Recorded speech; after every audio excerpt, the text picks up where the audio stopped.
Hello there, you amazing viewers and subscribers, and welcome to a new Doctor Who topic video for today. So in this video, I'm going to be talking about the returning Doctor Who monsters slash villains. Now, over the course since 2005, we've had returning villains like Daleks, Cyberman, Saigons, the Master, Ice Boys and stuff, and I thought, why not rank the way these actually returned? Yeah, some Dalek stories have been pretty wasteful, same with the Cybermen. With only 3 good episodes underneath the Cyberman's belt since their return in 2006. So I thought, why not talk about the actual returning, the returning villains themselves. So, talking about the Daleks, as they really did return back in Series 1 with Dalek, which is just a story around about a singular Dalek absorbing Rose's DNA to basically, it's mutating, it's changing, its own destruction, and then of course we have the return of the Dalek Emperor.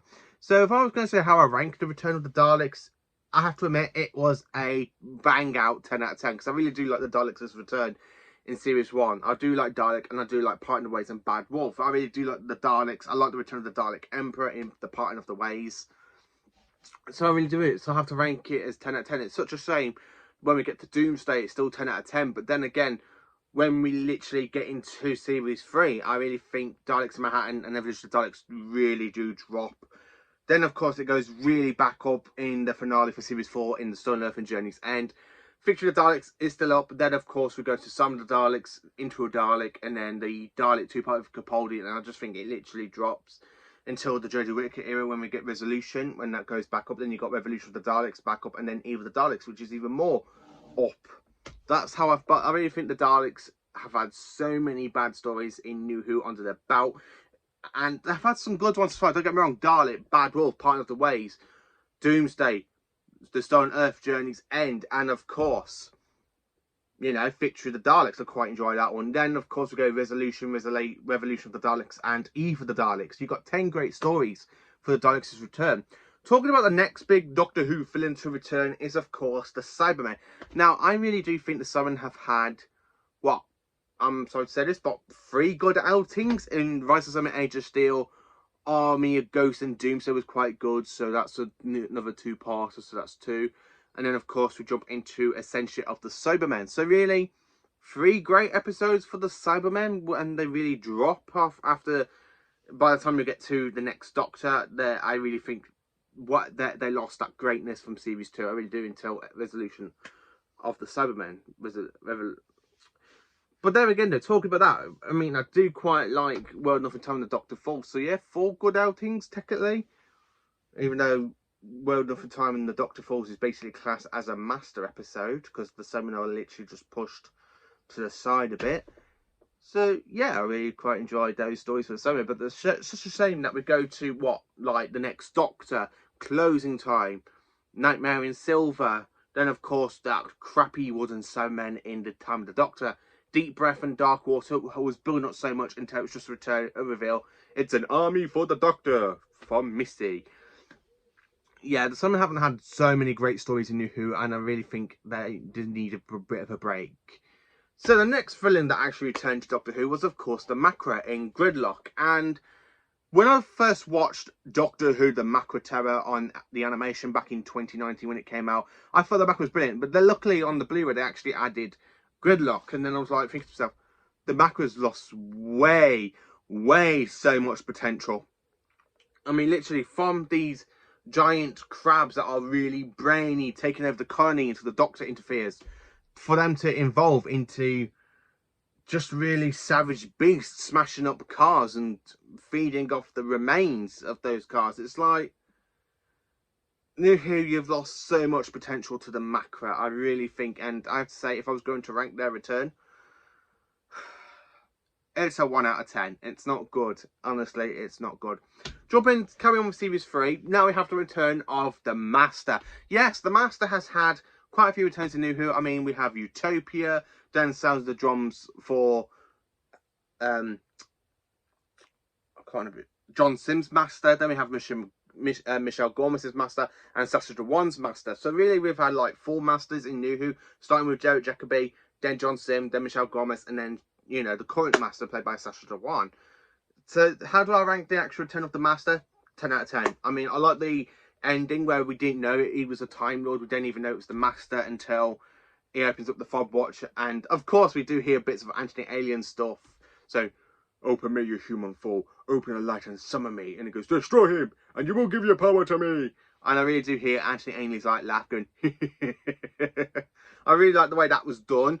And yeah, I kind of like the way the Master has been portrayed. I mean, if I was going to say who's my favourite Master out of the current era Doctor Who, I have to say it's Michelle Gomez. I really think she got it down to a nail. Absolutely perfect.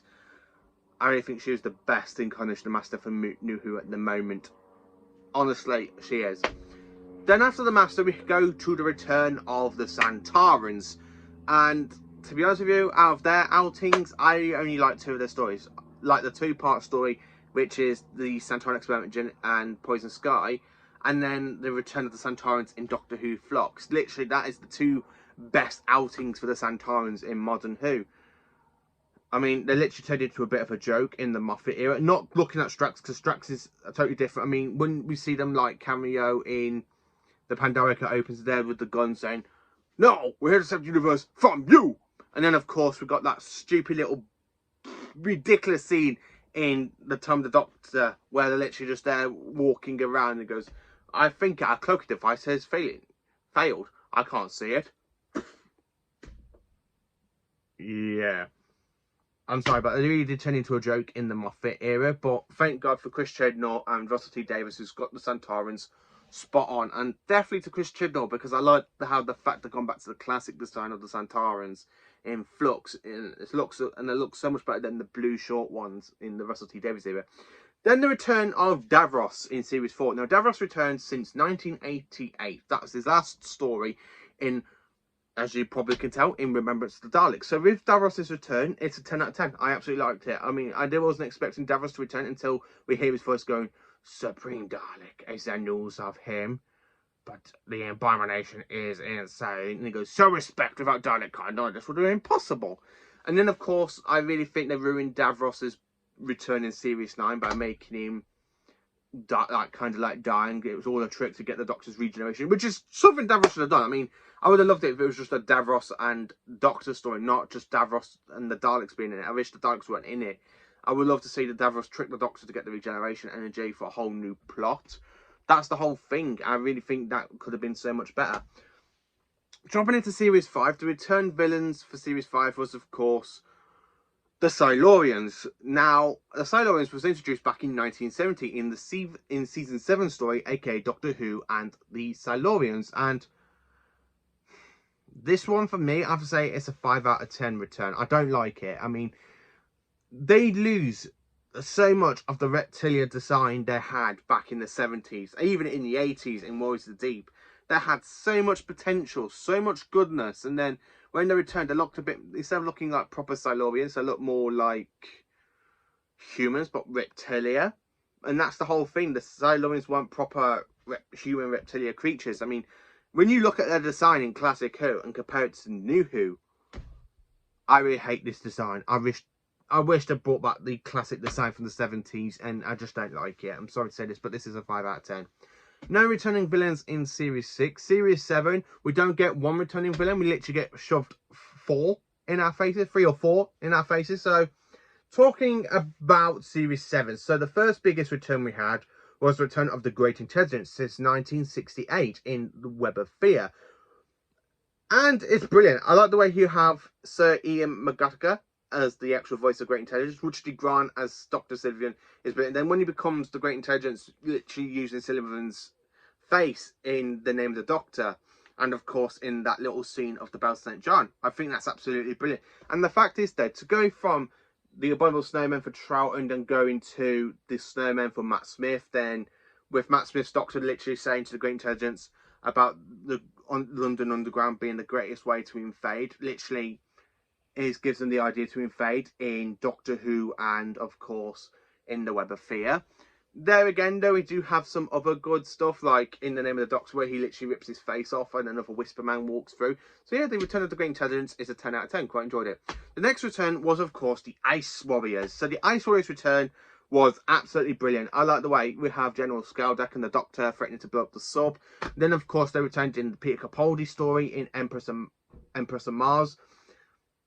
And both of these episodes are literally just 10 out of 10. Great outing for the Ice Warriors. I wish they would have returned in Jodie's era, but they haven't. So here's hoping that they return again in the 14th Doctor's era with Shutigatwa.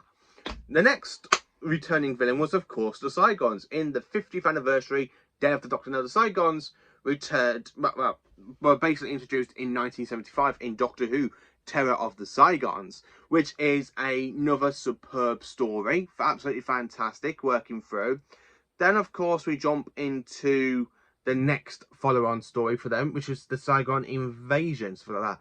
And they're going to terrible. I mean, with such a brilliant return for them, to go into a piece of crap really knocks down their return. I would have said, with Day of the Doctor alone, it would have been a 10 out of 10, but because I've got to add, you know, the Saigon Invasion to it, it's a 5 out of 10. I mean, I'm sorry to say that, but Day of the Doctor would have been a strong return for them. And I wish they would have kept the way they've returned in Day of the Doctor for the Capaldi episode 2-parter.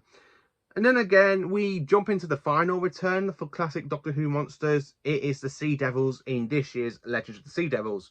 And I have to admit, 10 out of 10. Absolutely 10 out of 10. I love the way they look so much like their 1972 counterparts.